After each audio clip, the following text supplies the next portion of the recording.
Yun, gandang umaga mga idol. Bale, kuan na naman tayo. May natapos na naman tayong receiver.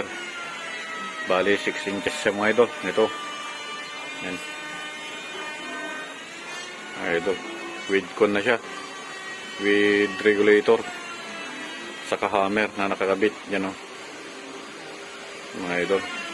Naka-o-ring type. Yan siya. Bale, 6 inches ang haba nito mga idol. Hindi kasama yung swing.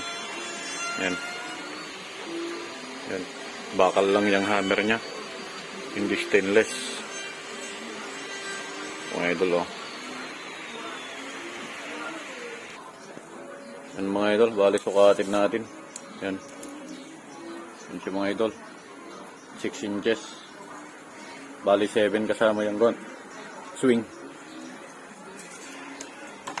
Mga idol. Bale, ililik test natin mga idol. Yan mga idol. Bale, leak test natin to. Itong ginawa nating receiver. 6 inches mga idol. 6 inches receiver to. May karga siyang kanya no, 2.4. Tapos, yan, 1.8 ang output. Bale, lilik test natin mga idol bago ipadala. Yan. Request ng kwan. Nagpagawa sa atin.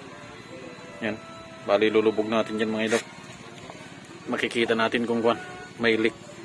Yan. Yan mga idol oh. Okay na okay siya. Walang bumubula dyan. Walang nagbabubbles. Kung may nagbabubbles sana, yun may leak siya. Pero wala. Yan. Yan mga idol.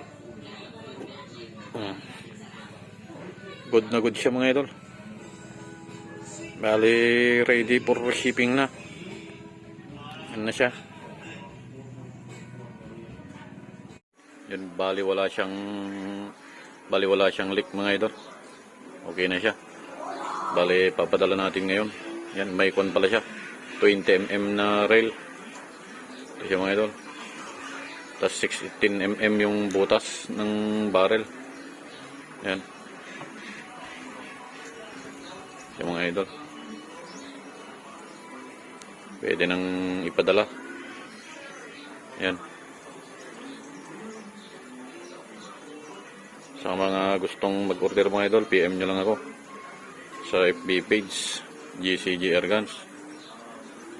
Budget meal lang ito mga idol. Yan. Bali, may ginagawa pa tayo mga idol. 4 inches. Yan. Bali, bubutasan natin para sa regulator. Sakto, maganda magtrabaho ngayon kasi maulan. May bagyo. So mga idol, tawan. Magtuturno pa tayo. Salamat sa panonood sa ating video. Maraming salamat.